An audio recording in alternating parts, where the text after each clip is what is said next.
25 जून 1975 से लेकर के लगभग अगले 2 साल तक भारत की स्थिति वर्तमान नॉर्थ कोरिया जैसी हो गई थी। आपातकाल की घोषणा ने देश की राजनीति में दूरगामी बदलाव की शुरुआत की और लोकतंत्र के मूल्यों की अहमियत भी दिखाई। 25 जून 1975 को रातों रात सब कुछ बदल गया। 26 जून 1975 का दिन भारत के इतिहास का सबसे काला दिन कहा जाता है। उस समय पूरे भारत में एक इस प्रकार का माहौल था जहां आप खुलकर के सांस भी नहीं ले सकते, खुलकर अपनी बात नहीं कह सकते और कोई भी काम ऐसा नहीं कर सकते जो सरकार को पसंद ना हो। इसी चीज को इमरजेंसी कहा गया। इमरजेंसी में ही वो चीज देखने को मिली जो आज हम डिक्टेटर वर्ड से समझते हैं। बात है 1971 की। एक्चुअल में भारत में 1972 में इलेक्शन होने थे, जनरल इलेक्शन होने थे लोकसभा के, लेकिन इंदिरा गांधी ने उन्हें समय से पहले करा लिया, 1971 में करा लिया। और परिणाम यह हुआ कि इंदिरा गांधी की बम्पर जीत हुई, बड़े लेवल पर जीत हुई और दोबारा से प्रधानमंत्री वो बनी। लेकिन कुछ लोगों के मन में एक भ्रम पैदा हो गया, या कहें कि उन्हें शक हो गया कि इंदिरा गांधी ने चुनाव जीतने के लिए कुछ मेलाफाइड प्रैक्टिसेस करी हैं, यानी कि कुछ भ्रष्टाचार जैसी गतिविधियां, कुछ जानबूझ करके सेटिंग ऐसी करी है जिससे कि अपना इलेक्शन जीत जाए। मामला हाईकोर्ट में गया। हाईकोर्ट ने 1975 में फैसला सुनाया कि रायबरेली से इंदिरा गांधी ने जो अपना इलेक्शन लड़ा था वो मेलाफाइड था, वो ठीक नहीं है, इसलिए उस इलेक्शन को हम रद्द करते हैं। साथ ही जो जस्टिस जगन मोहन लाल सिन्हा साहब थे उन्होंने ये भी कहा कि इंदिरा गांधी अगले 6 साल तक कोई चुनाव नहीं लड़ सकती, जो चुनाव लड़ा है वो भी गलत है, मैनिपुलेटेड है और इसलिए इनको इस चीज के लिए हम दोषी मानते हैं। इंदिरा गांधी एकदम टेंशन में आ गई।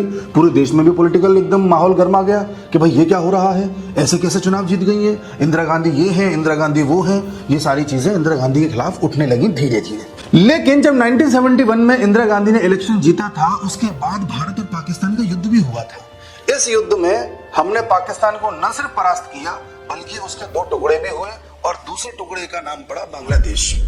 बांग्लादेश जब बना तो कई सारे रिफ्यूजी ऐसे थे जो गलत तरीके से भारत में इन्फिल्ट्रेट कर रहे थे, भारत में प्रवेश कर रहे थे और भारत में अपनी संख्या बढ़ा रहे थे। यह भारत के लिए एक परेशानी का सबब था। दूसरा, जब हम किसी के साथ कोई युद्ध लड़ते हैं तो कोई भी देश एक युद्ध लड़ने के दौरान अर्थव्यवस्था में काफी कमजोर हो जाता है और कई साल पीछे चला जाता है, जो भारत के साथ भी हुआ। तो भारत में कहीं ना कहीं पैसे की कमी थी, महंगाई आ चुकी थी, कहीं ना कहीं रिफ्यूजी क्राइसिस था, इंदिरा गांधी का ये जो मेलाफाइड प्रैक्टिस है ये भी चर्चा में था और साथ ही पूरी दुनिया में ऑयल क्राइसिस होने की वजह से तेल के दाम भी बढ़े हुए थे, जिसकी वजह से भारत में फल सब्जी इत्यादि चीजों के दाम भी बढ़ गए थे। इन सब चीजों को देखते हुए देश में एक गुस्सा पनप रहा था। उधर इंदिरा गांधी भी परेशान थी कि ये चुनाव मेरा जो है इस तरह से फैसला सुनाया हाई कोर्ट ने, तो इंदिरा गांधी ने अपना फैसला सुप्रीम कोर्ट में अपील कर दिया कि भाई ये हाई कोर्ट के फैसलों को हम अपील करते हैं। अब सुप्रीम कोर्ट में मामला जब गया तो उसकी सुनवाई होने में, पूरा फैसला आने में 4 साल लग गए थे, लेकिन सुप्रीम कोर्ट ने यह कहा था कि इंदिरा गांधी अभी प्रधानमंत्री बनी रह सकती हैं, 1 साल तक तो बनी रह सकती हैं, लेकिन संसद की प्रोसीडिंग्स में और वोटिंग में हिस्सा नहीं ले सकती। इंदिरा गांधी ने कहा यह तो बड़ी समस्या हुई, क्या करें। उधर इंदिरा गांधी की टेंशन अलग है, देश अलग टेंशन में है। इसी टेंशन के बीच विपक्षी नेता उदय होने लगे, जिनमें सबसे प्रमुख चेहरा थे जयप्रकाश नारायण साहब। आपने सुना होगा जेपी आंदोलन। जयप्रकाश नारायण जी ने दिल्ली में एक आंदोलन बनाया, बड़े लेवल पर आंदोलन बुलाया, जिसमें कई ऐसे नेता शामिल हुए जिन्हें आप वर्तमान समय में कई नामों से जानते हैं, चाहे मुलायम सिंह यादव जी हों, लालू प्रसाद यादव जी हों, रामविलास पासवान रहे हों, नीतीश कुमार रहे हों। ऐसे कई नेता उस आंदोलन में शामिल थे जयप्रकाश नारायण जी के साथ। जयप्रकाश नारायण जी ने पूरे देश में माहौल बनाया इंदिरा गांधी के खिलाफ कि ये महंगाई के लिए कोई कदम नहीं उठा पा रही हैं, गलत तरीके से चुनाव जीत के आई हैं, वगैरह वगैरह वगैरह। लोगों में गुस्सा था। धीरे धीरे ये जो आंदोलन है गुजरात में फैला, फिर बिहार में फैला तथा अन्य राज्यों में ये धीरे धीरे फैलने लगा। इंदिरा गांधी को लगा कि देखो मैं प्रधानमंत्री होते हुए भी उतनी ज्यादा पावर में नहीं हूं, क्योंकि मैं संसद में जा नहीं सकती, कोई प्रोसीडिंग में हिस्सा ले नहीं सकती और मामला ऐसा फंस गया है कि सुप्रीम कोर्ट का कब फैसला आ जाए कुछ कह नहीं सकते। तो यही टाइम है कि कुछ ऐसा किया जाए कि इस आंदोलन को अब दबाया जाए, वरना इतना बड़ा आंदोलन खड़ा हो गया कि मुझे कुर्सी गंवानी पड़ी तो दिक्कत हो जाएगी। इंदिरा गांधी ने 25 जून 1975 को अपने कुछ विश्वसनीय लोगों को अपने दफ्तर में बुलाया और उनसे कुछ गुफ्तगू करी। इस विश्वसनीय गुफ्तगू में कुछ लोग शामिल थे, जैसे उस वक्त के वेस्ट बंगाल के जो सीएम थे जिनका नाम था सिद्धार्थ शंकर रे, ये भी शामिल थे। और इन सब से चर्चा करके उसी रात 25 जून की रात को इंदिरा गांधी ने फैसला लिया कि अब हमें इमरजेंसी को लागू करना होगा। भाइयों और बहनों, राष्ट्रपति जी ने आपातकाल की घोषणा की है। इससे आतंकित होने का कोई कारण नहीं है।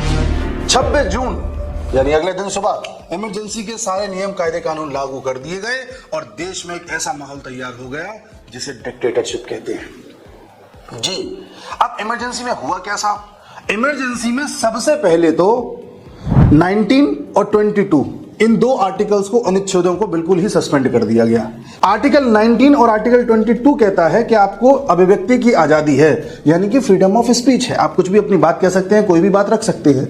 और आर्टिकल 21 भी सस्पेंड किया गया। आर्टिकल 21 कहता है कि आपकी एक स्वतंत्रता है, एक पर्सनल लिबर्टी है, पर्सनल फ्रीडम है, आप जो चाहें सो कर सकते हैं, मतलब कानून के दायरे में रह करके। इन सबको ध्वस्त कर दिया गया। परिणाम स्वरूप जो विपक्षी नेता थे सबसे पहले जेल में डाला उनको। आओ, तुम इन नियमों का उल्लंघन कर रहे हो, जेल में पहुंचो। जिसमें आपके जयप्रकाश नारायण साहब थे, वर्तमान कई नेता शामिल थे, जिनमें लाल कृष्ण आडवाणी थे, मुलायम सिंह यादव थे, जिसमें लालू प्रसाद यादव थे, जिसमें जॉर्ज फर्नांडिस थे, न जाने ऐसे कितने नेता जिन्हें आप वर्तमान समय में जानते हैं, काफी अनुभवी नेता हैं, वो सब जेल की यात्रा करके आए हैं उस दौरान। किसी को 6 महीने की जेल, किसी को 1 साल की जेल, किसी को 1.5 साल की जेल, किसी को 2 साल की जेल, ये सब जेल में बंद कर दिए गए थे। आपने रजत शर्मा जी को सुना होगा आपकी अदालत में, उनको भी जेल में डाल दिया गया था उस वक्त। क्यों? क्योंकि वो छात्र नेता थे। अरुण जेटली जी को जेल में डाल दिया गया था।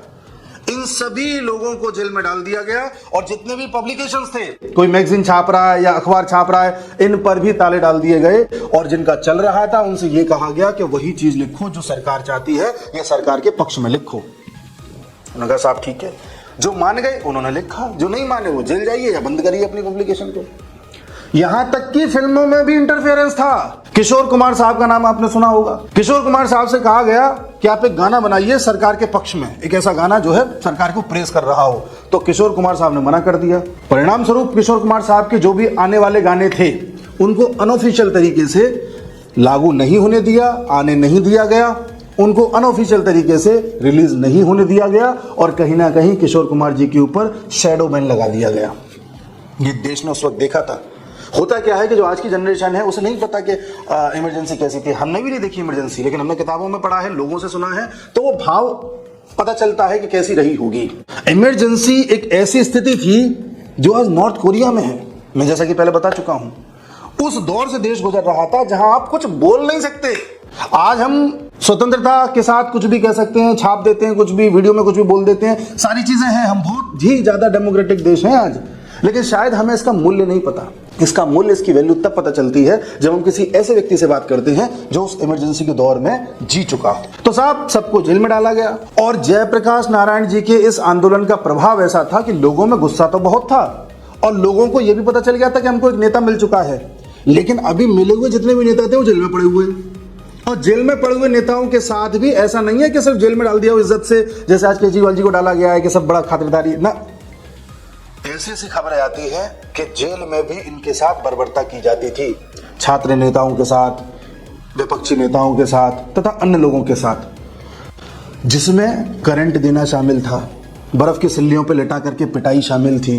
और साथ ही जो जॉर्ज फर्नांडिस जो थे, मैंने आपको नाम बताया था, उनके भाई थे लॉरेंस फर्नांडिस। उन्होंने तो ये खुद कहा था कि पुलिस ने मेरे ऊपर दबाव बनाया था कि आप हमें ये बता दो कि जॉर्ज फर्नांडिस कहाँ छुपे हैं, अन्यथा आपको रेल से बाहर फेंक देंगे। क्योंकि कुछ लोग छुप जाते थे, आपको पता है। आपने नरेंद्र मोदी जी की भी एक फोटो देखी होगी जिसमें नरेंद्र मोदी जी एक सरदार का भेष बना करके अपना काम चला रहे थे, संघ का काम कर रहे थे। तो कुछ लोग भेष बदल के काम कर रहे थे, कुछ लोग अंडरग्राउंड होकर के काम कर रहे थे, कुछ लोग किसी भी तरह से काम मतलब बड़ा मुश्किल हो गया था खुल करके समाज में आना। ये स्थिति पैदा हो गई थी। कुछ एक्ट लगा दिए गए लोगों के ऊपर। एक मीसा एक्ट लगाया था, MISA, मीसा एक्ट। इसकी फुल फॉर्म होती है maintenance of internal security act. और एक एक्ट लगाया DIR, इसका मतलब होता है डिफेंस ऑफ इंडिया रूल्स। ये एक्ट लालू प्रसाद यादव जी पे लगा दिए गए और जेल में डाल दिया गया। इसी मीसा एक्ट के नाम पर लालू प्रसाद यादव जी ने अपनी बेटी का नाम रखा, जिसे मीसा भारती नाम से हम जानते हैं, ताकि लालू प्रसाद यादव जी को हमेशा याद रहे कि भाई मेरे साथ क्या हुआ था। अब देखिए, जो RLD के नेता लालू प्रसाद यादव जी ने अपनी बेटी का नाम ही इसलिए रखा था क्योंकि इमरजेंसी को वो याद कर सके और उस बर्बरता को याद कर सके, आज वही लालू प्रसाद यादव की जो पार्टी है कांग्रेस के साथ खड़ी है। राजनीति में कुछ भी हो सकता है। बहरहाल ऐसे ही इमरजेंसी के दौरान इंदिरा गांधी के छोटे बेटे थे, उनका नाम था संजय गांधी। उन्होंने एक अलग ही मुहिम छेड़ दी थी, वो थी नसबंदी की। जिसको पकड़ो नसबंदी कर दो ताकि पॉपुलेशन बढ़ा ना पाए। इस प्रकार की घटनाएं काफ़ी ज़्यादा सुनने को मिली, जहां पर मजदूर हो गए, लेबर हो गए, अल्पसंख्यक हो गए, माइनॉरिटी, जितने भी लोग हैं इन सबको पकड़ पकड़ के नसबंदी करने लगे। वो खबर आती है, आंकड़े आते हैं कि 2 साल में लगभग 60 लाख लोगों की नसबंदी कर दी गई थी।